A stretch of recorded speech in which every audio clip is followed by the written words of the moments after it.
കാഴ്ചകൾ അവസാനിക്കാത്ത മുംബൈ മഹാനഗരം, സങ്കര സംസ്കാരത്തിന്റെ ഭൂമിക.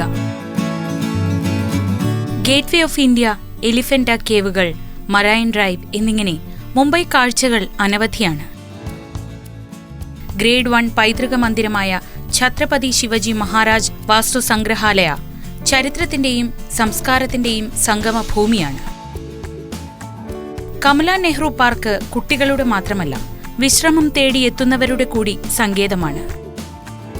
ഫാഷൻ സ്ട്രീറ്റ് ഷോപ്പിംഗ് ലക്ഷ്യമിടുന്നവരെ സന്തോഷിപ്പിക്കുമ്പോൾ ഹാജി അലി ദർഗ സർവമതസ്ഥരെയും ആകർഷിക്കുന്ന തീർത്ഥാടന വിനോദസഞ്ചാര കേന്ദ്രമാണ്. ഇങ്ങനെ അവസാനിക്കാത്ത മുംബൈ കാഴ്ചകളിലൂടെ മാതൃഭൂമി യാത്ര സഞ്ചാരം തുടരുന്നു.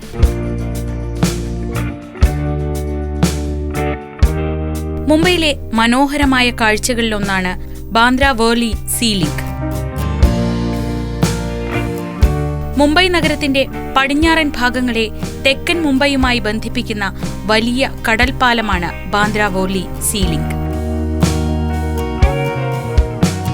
രാജീവ് ഗാന്ധി സീ ലിങ്ക് എന്ന് പേരിട്ടിരിക്കുന്ന ഈ പാലം നിർമ്മാണ വൈദഗ്ധ്യത്താൽ ശ്രദ്ധേയമാണ്. ഉരുക്ക് കമ്പികളും കോൺക്രീറ്റും ഉപയോഗിച്ചുണ്ടാക്കിയ പ്രത്യേകതരം കേബിളുകളിൽ തൂങ്ങിക്കിടക്കുകയാണ് ഈ പാലത്തിന്റെ ഭാരമത്രയും.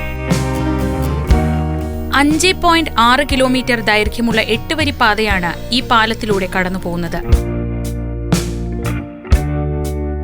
2000 നിർമ്മാണം ആരംഭിച്ച പാലത്തിലെ ആദ്യത്തെ 4 വരി 2009 ജൂണിൽ തുറന്നുകൊടുത്തു.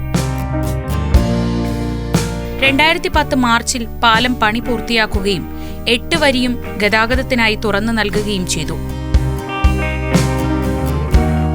വോർലിക്കും ബാന്ദ്രയ്ക്കുമിടയിൽ യാത്ര സുഗമമാക്കുന്നത് ഈ പാലമാണ്. വോർലിയിൽ നിന്ന് ബാന്ദ്രയിലെത്താൻ തിരക്കേറിയ സമയങ്ങളിൽ 1.5 മണിക്കൂർ വരെ വേണ്ടിയിരുന്നിടത്ത് ഈ ചുങ്കപ്പാത വന്നതോടെ അത് വെറും 20 മിനിറ്റായി കുറഞ്ഞു. വാഹനങ്ങൾക്ക് 2 വശത്തേക്കുമായി 75 രൂപ ടോളായി നൽകണം. പാലത്തിൽ വാഹനങ്ങൾ നിർത്താൻ അനുവാദമില്ല. പാലത്തിലൂടെയുള്ള യാത്ര ഏതൊരു സഞ്ചാരിക്കും വല്ലാത്തൊരു അനുഭവമായിരിക്കും പകർന്നു നൽകുക. വോർലിയിൽ നിന്ന് സീ ലിങ്കിലൂടെ സഞ്ചരിച്ച് മാതൃഭൂമി യാത്ര ബാന്ദ്രയിൽ എത്തിച്ചേർന്നിരിക്കുന്നു.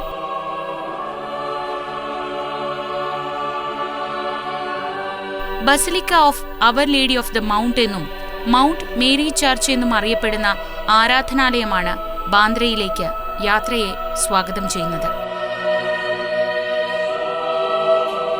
സമുദ്രനിരപ്പിൽ നിന്ന് 80 മീറ്ററോളം ഉയരമുള്ള ചെറിയൊരു കുന്നിൻ മുകളിലാണ് അറബിക്കടലിലേക്ക് മുഖം തിരിച്ച് മൗണ്ട് മേരി പള്ളി സ്ഥിതി ചെയ്യുന്നത്.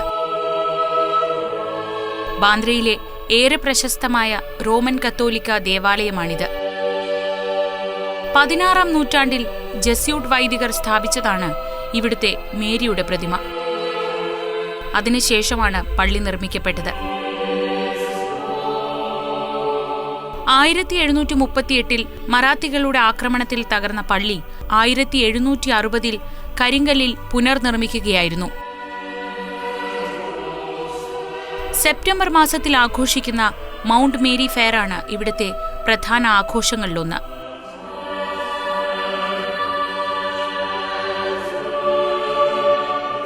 മെഴുകുതിരികളാണ് ഇവിടുത്തെ പ്രധാന വഴിപാട്. വിവിധ നിറങ്ങളിലും രൂപത്തിലുമുള്ള മെഴുകുതിരികൾ പള്ളിക്ക് വെളിയിൽ വിൽപ്പനയ്ക്ക് വെച്ചിരിക്കുന്നു. നല്ല തൊഴിൽ തേടുന്നവർ ജോബ് എന്നാഗ്രഹിക്കുന്ന മെഴുകുതിരി വാങ്ങി പള്ളിയിൽ കത്തിക്കുന്നു. വീട് വെക്കാൻ ആഗ്രഹിക്കുന്നവർക്കുള്ളത് ഹൗസ് എന്നെഴുതി വീടിന്റെ രൂപത്തിൽ ഉണ്ടാക്കിയെടുത്തിട്ടുള്ള മെഴുകുതിരികളാണ്.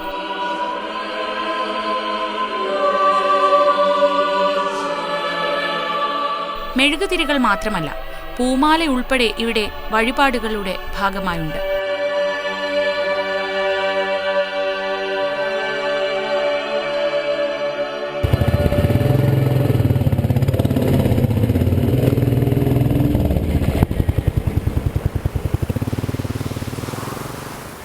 ബാന്ദ്രയുടെ പടിഞ്ഞാറ് കടൽ തീരത്തു കൂടിയുള്ള വിശാലമായ നടപ്പാതയാണ് ബാൻഡ് സ്റ്റാൻഡ്.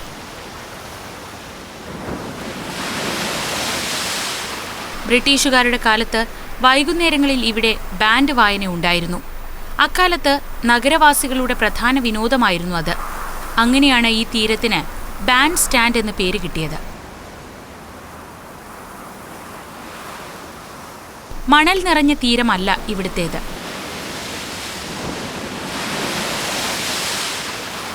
പാറക്കല്ലുകളിൽ പതിച്ച് കടൽ തിരകൾ തല തല്ലി ചിതറുന്നു.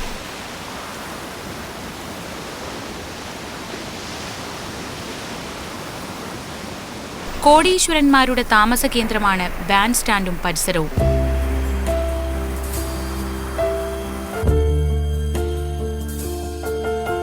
മന്നത്ത് എന്നു പേരുള്ള ഈ വീട് താരരാജാവ് ഷാരൂഖ് ഖാന്റേതാണ്.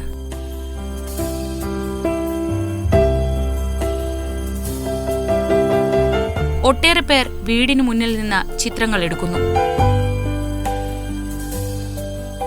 ഇത്തരത്തിൽ ഒട്ടേറെ പ്രമുഖർ ഈ മേഖലയിൽ താമസിക്കുന്നുണ്ട്.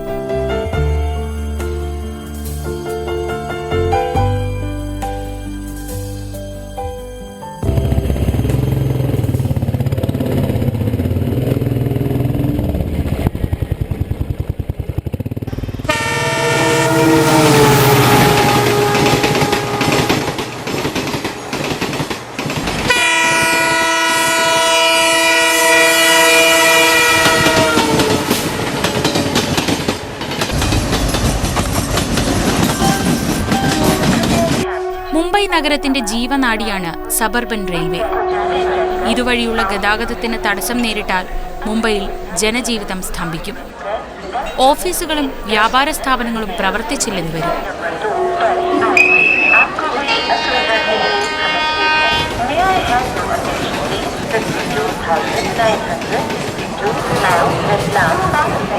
മുംബൈയുടെ വിവിധ മേഖലകളിൽ താമസിക്കുന്നവർക്ക് മറ്റ് മേഖലകളിലേക്ക് ജോലി സംബന്ധമായും മറ്റാവശ്യങ്ങൾക്കും എത്തിച്ചേരാനുള്ള എളുപ്പമാർഗമാണ് സബർബൻ റെയിൽവേ.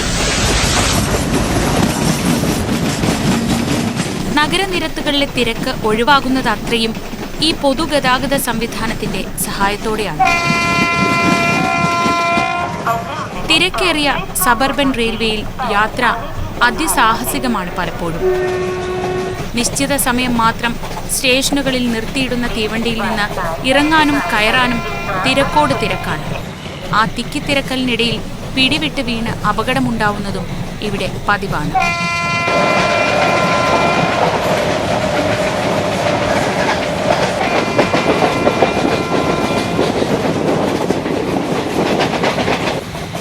ആകെ 465 കിലോമീറ്റർ ദൈർഘ്യമാണ് സബർബൻ റെയിൽവേക്ക്.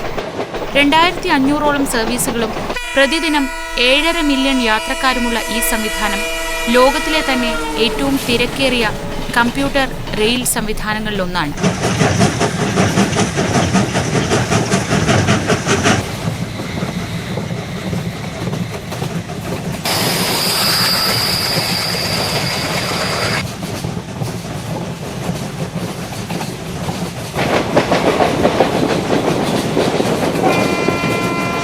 ബ്രിട്ടീഷുകാർ ഇന്ത്യയിൽ നിർമ്മിച്ച ആദ്യത്തെ റെയിൽവേയാണ് മുംബൈ സബർബൻ റെയിൽവേ.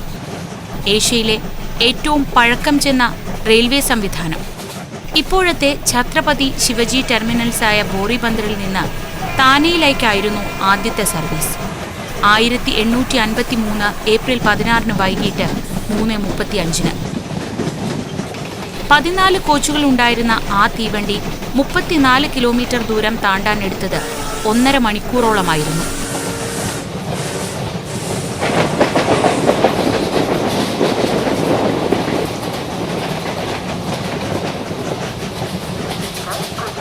പന്ത്രണ്ട് മുതൽ 15 വരെ കോച്ചുകളാണ് ഓരോ തീവണ്ടിക്കുമുള്ളത്.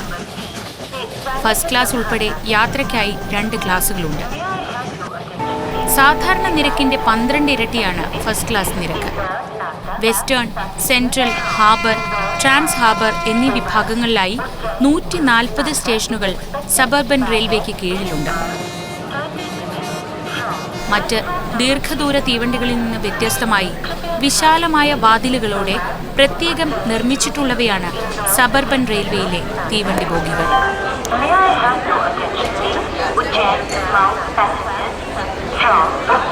നയനമനോഹരമായ കാഴ്ചകൾ മാത്രമല്ല മാതൃഭൂമി യാത്ര പ്രേക്ഷകർക്ക് സമ്മാനിക്കുന്നത്, മറിച്ച് ഒരു നാടിന്റെ വ്യത്യസ്തമായ ജീവിത ശൈലികൾ കൂടിയാണ്. അതുകൊണ്ട് തന്നെ മുംബൈ യാത്രയിൽ നമുക്ക് ഒഴിവാക്കാനാവില്ല ധാരാവിയെ.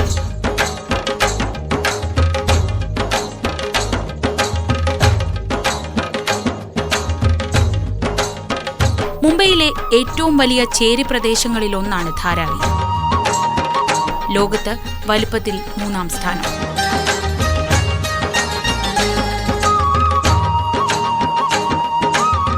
ഏതാണ്ട് 10 ലക്ഷത്തോളം വരും ഇവിടുത്തെ ജനസംഖ്യ. 2.1 ചതുരശ്ര കിലോമീറ്റർ മാത്രം വിസ്തൃതിയിലാണ് ഇത്രയും ആളുകൾ തിങ്ങിപ്പാർക്കുന്നത്. 1 ചതുരശ്ര കിലോമീറ്ററിൽ ഏതാണ്ട് 3 ലക്ഷത്തോളം ആളുകൾ. ഭൂമുഖത്തെ തന്നെ ജനസാന്ദ്രതയിൽ ഏറെ മുന്നിൽ നിൽക്കുന്ന മേഖലയാണിത്.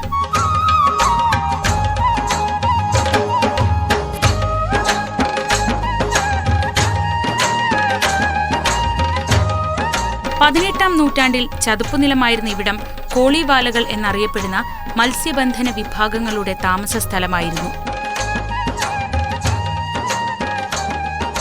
ബ്രിട്ടീഷ് ഭരണത്തിൻ കീഴിൽ 1882 ധാരാവിയിലെ കോളനി സ്ഥാപിക്കപ്പെട്ടത്. ഇന്ത്യയിലെ ഗ്രാമപ്രദേശങ്ങളിൽ നിന്ന് മുംബൈയിലേക്ക് തൊഴിൽ തേടി വന്ന അതിദരിദ്രരായ സമൂഹത്തിന്റെ ആശ്രയമായി ഈ കോളനി മാറുകയായിരുന്നു. അതുകൊണ്ട് തന്നെ ജനജീവിതത്തിന്റെ നാനാത്വം ഇവിടെ നമുക്ക് നേരിട്ട് കാണാം.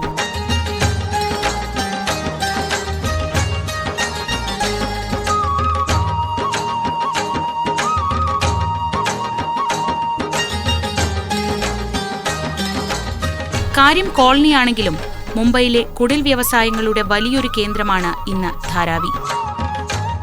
തുകൽ ഉൽപ്പന്നങ്ങൾ, വസ്ത്രങ്ങൾ, മൺപാത്രങ്ങൾ തുടങ്ങി ഒട്ടേറെ ചെറുകിട ഉൽപ്പന്നങ്ങളാണ് ധാരാവിയിൽ ഉണ്ടാക്കുന്നത്.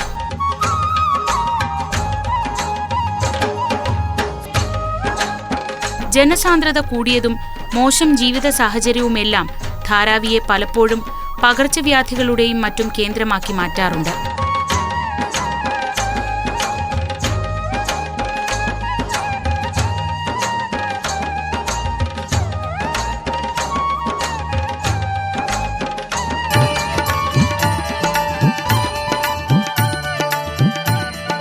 ഒരേ സമയം ഏറ്റവും അധികം ആളുകൾ വസ്ത്രങ്ങൾ അലക്കുന്ന ജോലികളിൽ ഏർപ്പെട്ടിരിക്കുന്നതിന്റെ പേരിൽ ഇവിടുത്തെ Dhobi Kalyan and Audyogik Vikas company cooperative സൊസൈറ്റിക്ക് 2011 ഗിന്നസ് ബുക്ക് ഓഫ് വേൾഡ് റെക്കോർഡ്സിൽ ഇടം ലഭിക്കുകയുണ്ടായി.